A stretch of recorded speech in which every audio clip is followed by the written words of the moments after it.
चलिए आगे बढ़ते हैं, बात कर लेते हैं लखनऊ टू स्पेस। दरअसल भारत ने इंडो यूएस स्पेस मिशन के लिए अपना मुख्य अंतरिक्ष यात्री चुन लिया है। ग्रुप कैप्टन शुभांशु शुक्ला इस मिशन के लिए मुख्य अंतरिक्ष यात्री होंगे।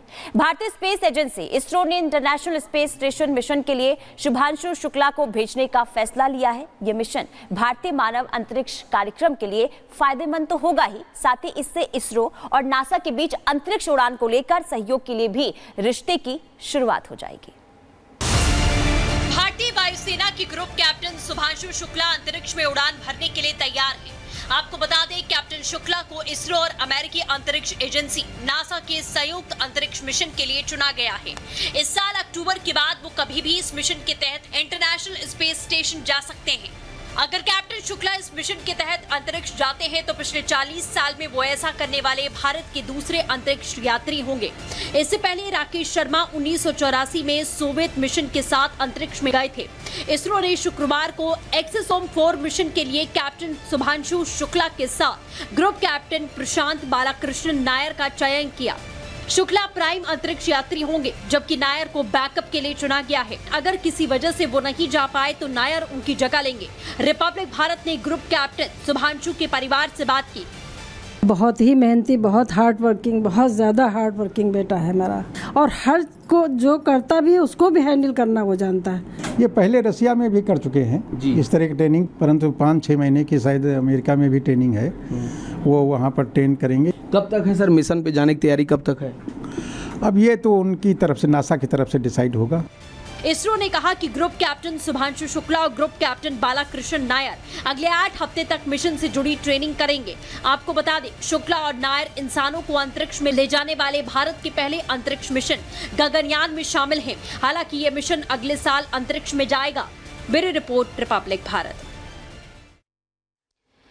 चलिए अब आपको बताते हैं कि किस मिशन के लिए शुभांशु जा रहे हैं। निजी स्पेस कंपनी एक्सियोम स्पेस का चौथा मिशन है, और देखिए आपको लगातार हम बता रहे हैं कि मिशन अमेरिकी अंतरिक्ष एजेंसी नासा के साथ ये शुरू होने जा रहा है। अंतरिक्ष यान स्पेसएक्स रॉकेट के जरिए लॉन्च होने वाला है और इंटरनेशनल स्पेस स्टेशन यान पहुंचते हुए नजर आएगा।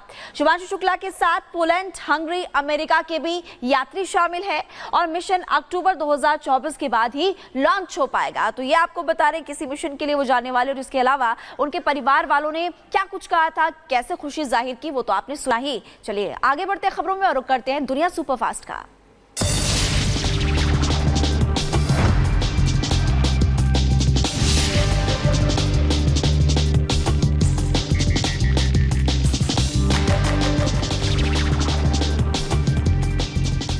रूस और अमेरिका के बीच जासूसों की हुई अदला बदली। पश्चिमी देशों ने भी रूसियों को छोड़ा। रूस ने 16 जासूस छोड़े तो पश्चिमी देशों ने 8 जासूसों को छोड़ा।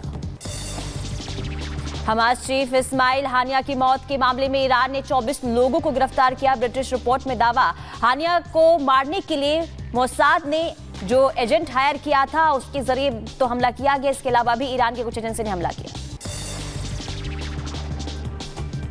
और मिडल ईस्ट में बढ़ती टेंशन को लेकर भारत समेत कई देशों ने जारी किया एडवाइजरी। लेबनान में रह रहे भारतीयों के लौटने की अपील। कनाडा, यूके, यूएस ने भी अपने नागरिकों से लेबनान छोड़ने के लिए कहा। फिलीपींस और जापान ने किया संयुक्त अभियान। चीन सागर में अपना पहला सैन्य अभ्यास किया। उधर इजराइल ने दक्षिणी लेबनान में फिर किया हमला और कफा किला इलाके में हिजबुल्लाह के आतंकी ठिकानों और सैन्य भवनों पर हमला किया। इजरायली डिफेंस फोर्स ने वेस्ट बैंक पर हमला किया है। आपको बता दें कि सैनिकों पर गोलीबारी करने वाले एक बंदूकधारी को मार गिराया गया। ईरान की राजधानी तेहरान में लोगों ने किया प्रदर्शन। हमास नेता हनिया हत्या पर विरोध जताया। इजरायल की राजधानी तेल अवीव में सेना मुख्यालय पर प्रदर्शन किया गया। गाजा में बंधकों की रिहाई की मांग के लिए प्रदर्शन किया गया। विश्व युद्ध का काउंटडाउन क्यों कह रहे हैं, इसकी जानकारी आपको देंगे, क्योंकि ईरान की अगर बात करें तो इस्माइल हानिया की मौत का बदला लेने के लिए साजिश ईरान इस वक्त रच रहा है। सबसे बड़ी बात कि इस पूरी साजिश में खबर ये मिल रही है कि मिडिल ईस्ट के कुछ देश भी शामिल है। मिडिल ईस्ट के कुछ आतंकी संगठन भी शामिल बताए जा रहे हैं और एक बदला लेने की तैयारी इस वक्त ईरान कर रहा है।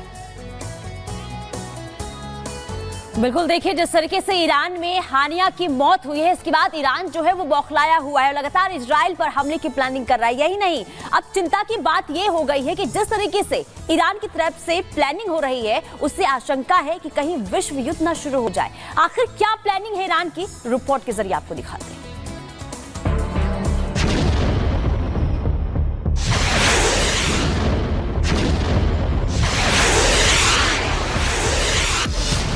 इजरायल बनाम ईरान वर्ल्ड वॉर का ऐलान। नेतन्याहू ने दिखाया एक्शन, अब खामेनेई का रिएक्शन। ईरान का अल्टीमेटम, अब धरती पर गिरेगा एटम। जी हां, इंतकाम की आग में जल रहे ईरान के सर्वोच्च नेता खामेनेई ने हमास चीफ की मौत का बदला लेने का ऐलान कर दिया है। ईरान में घुसकर इस्माइल हानिया को मौत देने के बाद अब इजरायल से बदला लेने के लिए किसी भी वक्त ईरान इजरायल के खिलाफ महायुद्ध की शुरुआत कर सकता है। दोनों देशों के बीच चरम पर पहुंच चुके तनाव के बीच इस खबर पर मुहर लग चुकी है कि अब ईरान किसी भी वक्त पलटवार करते हुए इजरायल पर अब तक का सबसे भयानक हमला करना शुरू कर देगा।